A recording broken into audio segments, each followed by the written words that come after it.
नरेंद्र मोदी जी हरियाणा के लिए लगभग 10,000 करोड़ की परियोजनाओं का लोकार्पण और शिलान्यास करेंगे। और इस शुभ अवसर पर हम सबके बीच उपस्थित हमारे रोहतक के लोकप्रिय सांसद 2014 के बाद के रोहतक को देखता हूं तो जमीन आसमान का अंतर नजर आता है। आज रोहतक को अगर जाम से किसी ने मुक्त किया है तो मेरे छोटे भाई मनीष ग्रोवर जी ने किया है, माननीय मुख्यमंत्री मनोहर लाल जी के आशीर्वाद। आज वो भी इस अवसर पर उपस्थित हैं। हमारे रोहतक के जिला उपायुक्त। मैं आज कोई लंबी चौड़ी बात करने नहीं आया। मैं तो आज जो काम हरियाणा में शुरू हुए हैं उनकी सिर्फ आपको एक कुछ सूचनाएं देने आया हूं। बाकी थोड़ी देर बाद देश के प्रधानमंत्री आदरणीय मोदी जी और हरियाणा के लोकप्रिय मुख्यमंत्री आदरणीय मनोहर लाल जी आपसे रूबरू होंगे। अगर मैं देश और प्रदेश के विकास की 10 साल की कहानी आपको बताऊंगा तो बहुत समय लगेगा।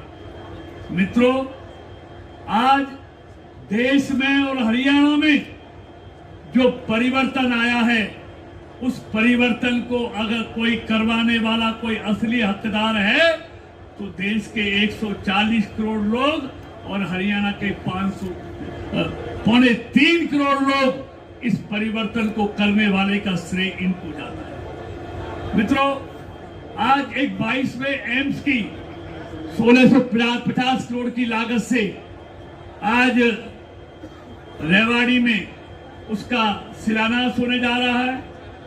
और सिर्फ आसपास के आधा दर्जन से ज्यादा जिलों को फायदा नहीं होगा, उसमें 3,000 स्थायी नौकरी और 10,000 के करीब अप्रत्यक्ष रूप से वहां के हरियाणा के लोगों को वहां रोजगार भी मिलेगा। भाइयों बहनों, आप सब जानते हैं हमारे प्रधानमंत्री जी और मुख्यमंत्री जी विकास के लिए जाने जाते हैं।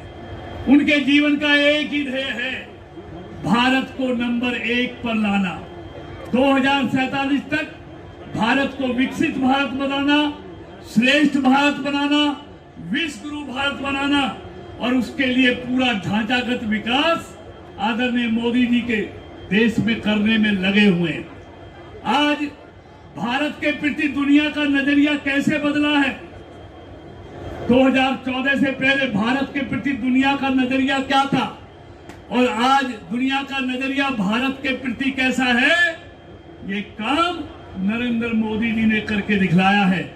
और नरेंद्र मोदी जी आज सिर्फ भारत के नेता नहीं हैं, आज वो विश्व के नेता बन गए हैं। और नेता नहीं बने, विश्व के सबसे लोकप्रिय नेता आज कोई है तो भारत का प्रधानमंत्री नरेंद्र मोदी है।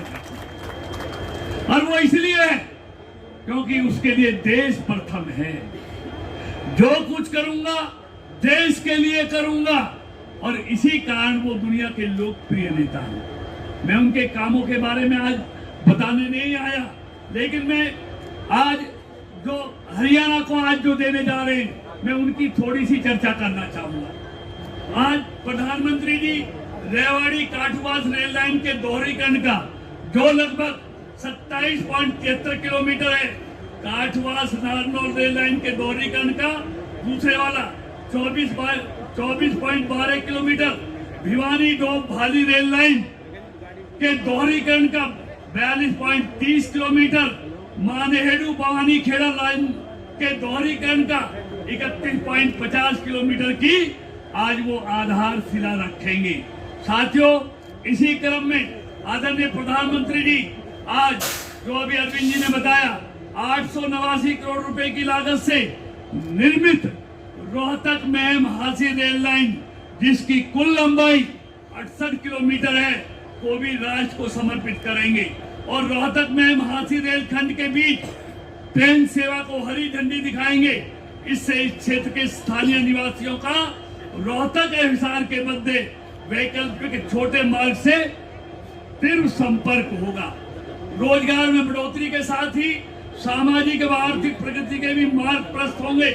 एनसीआर से सीधा एवं तीव्र संपर्क बढ़ने से औद्योगिक विकास की अपार संभावनाएं विकसित होंगी। भाइयों बहनों, हरियाणा के दो महत्वपूर्ण नगर एवं कृषि के महत्वपूर्ण केंद्र रोहतक व हिसार के बीच पहले से कोई सीधा रेल संपर्क उपलब्ध नहीं था। इसके लिए भिवानी के रास्ते रोहतक भिवानी और भिवानी हाथी रेल लाइन के जरिए जाना पड़ता था। अब इस रेल खंड के बनने से लोग कम समय में अपने गंतव्य स्थल पर पहुंच सकेंगे। साथियों, इसी तरह दूसरी रेल लाइनों का भी डोम, भाली, बोखरा, मदीना, महम, मुडालकला और गढ़ी के 5 क्रॉसिंग रेलवे स्टेशन वाली रोहतक महम हाथी रेल लाइन पर 141 छोटे और 6 बड़े पुल हैं। इन नई रेल लाइन के राज को समर्पित होने तथा इस पर रेल सेवा उपलब्ध होने से हरियाणा के रोहतक, भिवानी और हिसार जिले के लोग लाभान्वित होंगे। यह रेल लाइन रोहतक और हिसार के बीच, रोहतक हाथी के बीच सीधा संपर्क उपलब्ध कराएगी। इसी तरह ट्रेन के जो क्रॉसिंग होने में समय का भी बचत होगा। इसी तरह पिछले 9 सालों में रेलवे ने कई कीर्तिमान स्थापित किए हैं। उनमें से एक है वंदे भारत ट्रेन की शुरुआत। मित्रों, आज सिर्फ रेलवे का जो सुधारीकरण हुआ है उसके लिए मैं आदरणीय प्रधानमंत्री जी को और रेल मंत्री जी को और रेल के तमाम अधिकारियों और कर्मचारियों को बहुत बहुत बधाई देना चाहूंगा।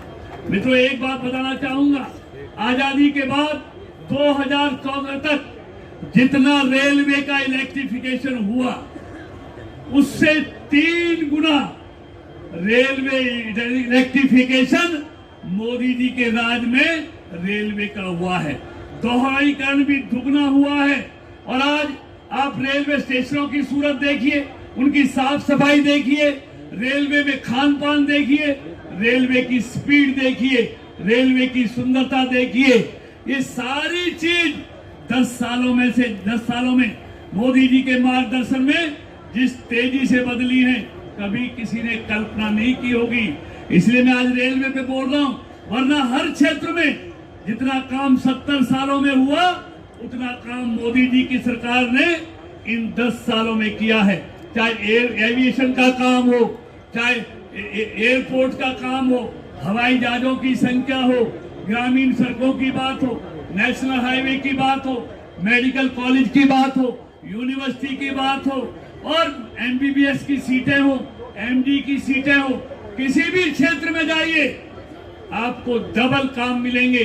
चाहे मेट्रो पहुंचाने की बात हो, आपको मालूम है 2014 से पहले 600 मीटर रेलवे महीने में बनती थी और आज 6 किलोमीटर प्रति माह बनती है। कहां 600 मीटर और कहां 6 किलोमीटर प्रति माह। ये तेजी मोदी जी की नीतियों के कारण, मोदी जी की नीयत के कारण ये परिवर्तन इस देश में आया है। मित्रों, इसलिए मैं ज्यादा नहीं कहना चाहता, सिर्फ मैं एक हरियाणा के बारे में एक छोटा सा उदाहरण दूंगा।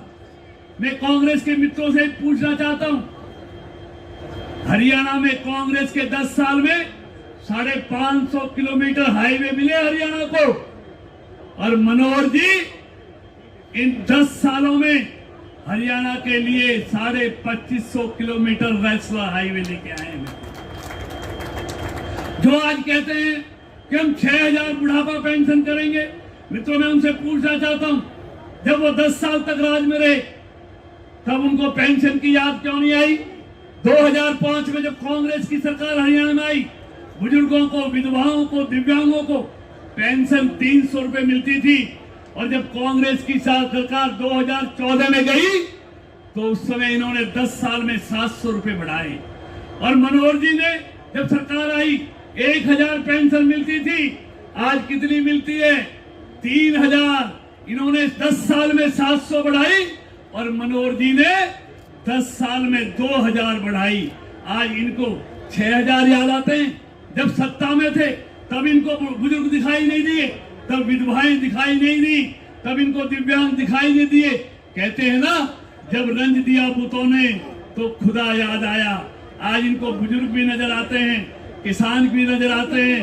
जब किसानों की फसल चौपट होती थी तो क्या मुआवजा मिलता था और मनोहर जी की सरकार में क्या मुआवजा मिला है ये आप सब जानते हैं। मित्रों में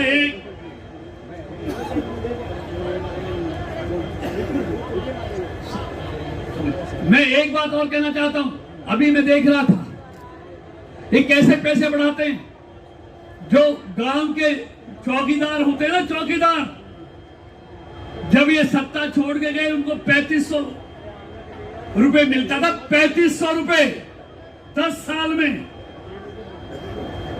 3500 से आगे नहीं बढ़े।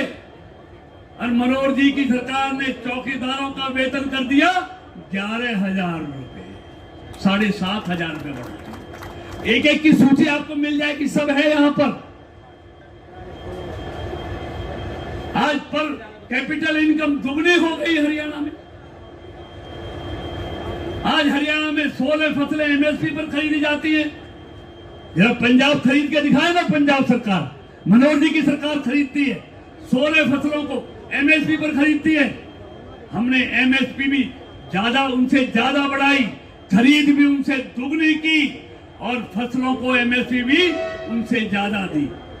मित्रों, तो इसलिए कहने को तो बहुत बातें हैं, लेकिन मैं ईमानदारी के साथ कहना चाहता हूं, हरियाणा में सत्ता परिवर्तन तो बहुत बार हमने किए हैं, लेकिन व्यवस्था परिवर्तन पहली बार हरियाणा की किसी धरती पर किया है तो मनोहर लाल जी ने किया है। जो मोदी जी ने देश में किया है, हरियाणा में मनोहर जी ने किया है। हमको जब खुशी नहीं होती जब योग्यता के आधार पर नौकरी मिलती है, सिफारिशें चली गई, अब सिफारिश के आधार पर नहीं। एक ऐसा काम नहीं है, अनेकों ऐसे काम हैं। मैं तो उस समय विधायक होता था जब कांग्रेस की सरकार होती थी। कितने मंत्री जेल गए। मैं देश के मंत्रियों की बात नहीं करता, हरियाणा के मंत्री भी कई जेल गए भ्रष्टाचार के आरोप में। लेकिन आज हरियाणा में भ्रष्टाचार मुक्त किसी ने सरकार दी है तो उसका नाम है मनोहर लाल। ऐसे साफ छवि का आदमी जिसका एक ही ध्येय है कि हरियाणा के लिए मुझे काम करना है, हरियाणा के कल्याण के लिए काम करना है। इसलिए मित्रों में कहना चाहता हूं, एक नहीं, ये आज दुनिया भारत की तरफ देख रही है। दशकों के बाद इस देश को नरेंद्र मोदी जैसा प्रधानमंत्री मिला है, जिसने देश को गौरव पूरी दुनिया में बढ़ाया है। आज पूरी दुनिया में भारत का डंका बज रहा है। आज भारत की तारीफ पूरी दुनिया करती है। इसलिए जो लोग हाशिए पर चले गए हैं, जो आज निराश हैं, जिनको देश के लोगों ने नकार दिया है और जिनको स्पष्ट नजर आता है कि तीसरी बार भी देश के लोगों ने यह तय कर लिया है, हमने तीसरी बार भी भारत की तरक्की के लिए, भारत की प्रगति के लिए और विकसित भारत के लिए नरेंद्र मोदी जी को देश की गद्दी पर बैठाना है। इसलिए तमाम लोग जो निराश हैं, जो दुत्कार दिए गए हैं, उन सब की एक कोशिश है कि भोले भाले किसानों के कंधों पर हथियार रखकर किसी तरह मोदी को रोका जाए। लेकिन मित्रों, मैं एक बात कहकर अपनी समाप्त करता हूं, ये कांग्रेस की मोदी को हटाने की जिद पूरी नहीं होगी। मोदी तो हटेंगे नहीं, ये खुद कांग्रेस मिटने का काम कर रही है, मिटने का काम कर रही है। इसलिए मित्रों, मैं आज आप सब हरियाणा वासियों को और खास तौर से रोहतक वासियों को इन बड़ी बड़ी सौगातों के लिए मैं आपको बधाई देता हूं, शुभकामनाएं देता हूं। आपका आशीर्वाद मोदी सरकार पर और मनोहर जी की सरकार पर इसी तरह बना रहे। और मैं खास तौर से भाई अरविंद शर्मा जी